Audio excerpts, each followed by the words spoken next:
사랑하는 성도님들, 이 한 주간도 주 안에서 또 은혜 가운데 승리하시기를 간절히 축복합니다. 잠시 기도하시고 오늘의 말씀 나누겠습니다. 하나님 아버지 감사합니다. 오늘도 귀한 날 우리 모든 사랑하는 성도들이 주의 은혜 가운데 살아가게 하여 주시고 또 한 주간 승리하는 하루하루의 삶이 되도록 인도하여 주옵소서. 우리가 제약 가운데 있지 않고 늘 주님께서 기뻐하시는 자리에 있기를 원하오며 거룩하신 예수 그리스도의 이름으로 기도합니다. 아멘. 네, 오늘의 말씀은 예레미야 23장 11절의 말씀입니다. 제목은 리더의 중요성이라고 하는 제목으로 말씀 나누겠습니다. 예레미야 23장 11절의 말씀, 우리 함께 읽을까요? 여호와의 말씀이니라. 선지자와 제사장이 다 사악한지라. 내가 내 집에서도 그들의 악을 발견하였노라. 아멘. 공동체의 리더는 참 중요하죠. 소위 국가의 수장인 대통령, 또 여러 가지 사업처나 기업의 CEO, 모든 이 공동체의 리더는 정말로 중요합니다. 교회 안에서도 목사가 중요한 것이고, 또 목자들이 중요한 리더의 역할을 하고, 또 각 처에서 교회 안에서 쓰임받는 리더들도 참으로 중요한 것을 우리는 알 수 있습니다. 한 사람의 리더로 말미암아 그 공동체가 살 수도 있고 죽을 수 있다는 것을 우리는 알고 있습니다. 공동체는 유기적인 이 관계가 있기 때문에 한 사람이 무너지면 이 도미노 현상처럼 여러 사람이 넘어지고 어려울 때도 있다는 것을 보게 되죠. 또한 한 가정의 리더인 남편 또 아내, 어떤 그런 역할들이 무너졌을 때 한 가정이 어려움을 당하는 것도 느끼게 됩니다. 어쨌든 이 공동체가 바로 서는 것, 리더가 중요하다는 것을 우리 모두 다 알고 있는 것이죠. 교회 공동체에서 말씀을 가르치는 목회자는 성도들의 영혼을 살리기도 하고 병들게 할 수도 있다는 것입니다. 심지어는 죽일 수도 있죠. 어떻게 보면 영적으로 죽일 수 있다는 것, 참으로 더 안타깝고 조심스러운 일일 것입니다. 오늘 읽은 오늘 말씀에서 하나님은 유다가 망한 책임을 제사장들과 선지자들에게 묻습니다. 우리 11절 말씀을 다시 한번 읽어볼까요? 여호와의 말씀이니라. 선지자와 제사장이 다 사악한지라. 내가 내 집에서도 그들의 악을 발견하였노라. 여호와의 말씀이니라 하셨어요. 선지자와 제사장이 다 사악했다라고 말씀하고 있어요.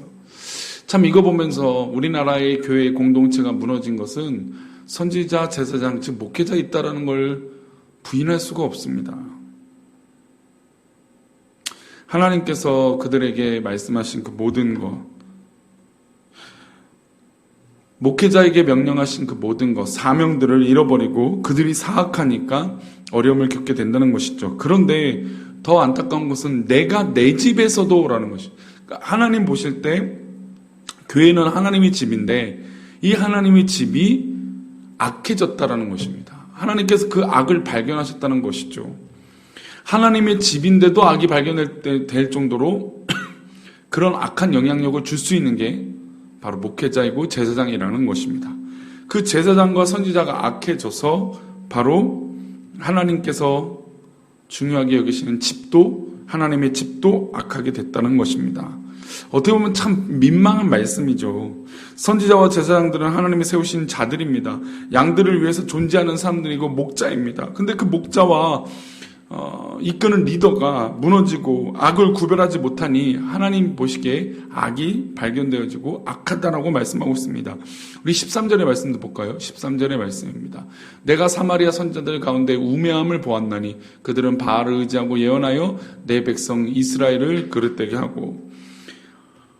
바알은 지금 이사야, 에레미야 선지자를 통해서 이 예언서를 통해서 계속 우리 성도님들과 나누고 있지만 이 바알은 이 물질, 욕심을 상징합니다. 풍요로 상징하죠. 농사의 신이니까.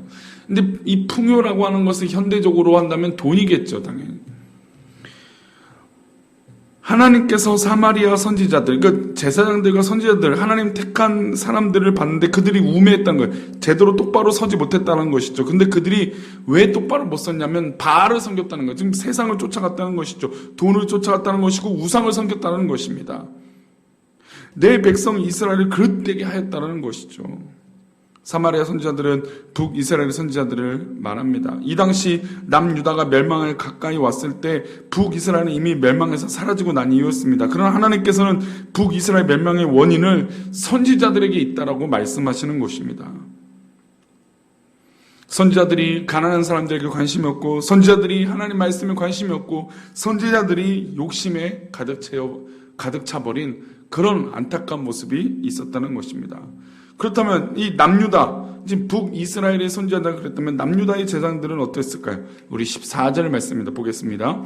내가 예루살렘 선지자들 가운데도 가증한 일을 보았나니 그들은 간음을 행하며 거짓을 말하며 악을 행하는 자의 손을 강하게 하여 사람으로 그 악에서 돌이킴이 없게 하였은즉 그들은 다 내 앞에서 소돔과 다름이 없고 그 주민은 고모라와 다름이 없느니라. 남유다 선지자들에게도 하나님께서는 악을 보셨다는 겁니다. 근데 그들의 악은 어떤 악이었습니까? 간음하고요, 거짓을 행하고요, 악을 행하는 자의 손을 강하게 하여, 그러니까 나쁜 짓을 하는 사람들이 더 부추긴다는 겁니다.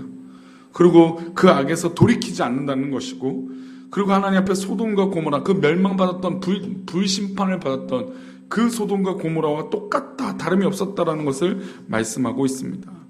죄가 흘러 이 북이스라엘, 남유다 가릴 것 없이 이 죄가 만연해지고 있었던 것이고 죄의 뿌리가 가득 그 땅 가운데, 모든 땅 가운데 만연하게 되었다는 것입니다. 그리고 남유다의 영적 지도자의 죄를 하나님께서 이렇게 또 말씀하십니다. 우리 15절 말씀입니다. 그러므로 만군의 여호와께서 선지자에 대하여 이와 같이 말씀하시느니라. 보라, 내가 그들에게 쑥을 먹이고 독한 물을 마시게 하리니 이는 사악이 예루살렘 선지자들로부터 나와서 온 땅에 퍼짐이라 하시니라. 참으로 리더가 얼마만큼 중요하냐면 이 제사장들, 남유다군 북이스라엘이든 그 선지자들이 타락하고 죄악에 빠지니까 그 선지자들로부터 온 땅에 뭐가 퍼집니까? 죄가 퍼진다는 것이에요. 백성들이 죄를 지는데 그 죄들을 살펴보고 근원을 쫓아서 올라가 봤더니 바로 선지자들로부터 시작됐다는 것이죠. 그래서 참 이 말씀을 묵상하면서 제가 참 강한 찔림을 얻게 돼요. 성도들이 어렵다는 건 교육자들, 목회자들이 바로 서지 못했다는 것이죠. 아무리 잘하려고 해도 또 좋은 일이 일어나기를 바라고 하지만 이 목회자가 하나님 앞에 더 바로 서지 않으면 그 영향력이 흘러나온다는 것입니다. 대형 교회는 대형 교회대로, 작은 교회는 작은 교회대로 다 하나님 역할들을 감당하지 못하고 죄악 가운데 있는 모습들이 있었다는 것이죠. 하나님이 오늘 이 시대 교회를 보시고 어떤 마음이 드실까요? 이 북이스라엘과 남유다는 다를 바가 없겠죠. 그들로 하여금 죄악들을 따지고 올라가 봤더니 선지자들로부터 그 죄가 흘러가고 있다는 것입니다. 이 시대 영적 지도자들이 죄가 흘러 들어와서 백성들의 죄를 넘치게 한다는 것입니다. 그래서 하나님께서 가만히 두지 않겠다는 것이죠. 우리 29절과 30절입니다. 읽어보겠습니다. 여호와의 말씀이니라. 내 말이 불 같지 아니하냐? 바위를 쳐서 붓으로 뜨리는 방망이 같지 아니하냐? 여호와의 말씀이라. 그러므로 보라, 서로 내 말을 도둑질하는 선지자들을 내가 치리니. 하나님께서 하나님 말씀을 우습게 여기고 또 하나님의 이 강한 말씀을 명심하지 않을 때 도둑질하는 선지자들을 하나님께서 직접 치시겠다는 것입니다. 그리고 하나님께서 영적 지도자를 치시면 양떼들은 어떻게 될까요? 양떼들은 당연히 목자 없는 처럼 방황할 것이에요. 우리 그 다음 예레미야 23장 3절과 4절에 읽어봅니다. 내가 내 양떼에 남은 것을 그 몰려갔던 그 모든 지방에서 모아 다시 그 우리로 돌아오게 하리니 그들의 생육이 번성할 것이며 내가 그들을 기르는 목자들을 그들 위에 세리니 그들이 다시는 두려워하거나 놀라거나 잃어버리지 아니하리라. 여호와의 말씀이니라. 내가 내 양떼에 남은 것을 그 몰려갔던 모든 지방에서 다시 모아 우리로 돌아오게 하시겠다. 하나님의 관심은 어디 있을까요? 양떼에게 있다라는 것입니다. 목자인 선지자들이 방황하고 죄를 지으니까 그 불쌍한 양떼들을 하나님께서 지켜보시고 거둬들이시겠다는 겁니다. 그래서 하나님의 관심은 양떼들에게 있는 것이죠. 양들이 굶거나 유리 방황하도록 내버려두지 않는다는 것입니다. 그래서 이 말씀을 통해서 결국 무엇을 상징하냐면 예수님이 이 땅 가운데 오실 것이다. 그 잃어버리고 길을 방황하고 있는, 유리 방황하고 있는 양떼들을 하나님께서 버려두지 않으시겠다는 겁니다. 그리고 그들을 결국 이끌어내시겠다는 것이죠. 그게 바로 예수 그리스도입니다. 하나님은 우리를 버려두지 아니하시고 우리를 이끌어 주시는 것인 줄 믿습니다.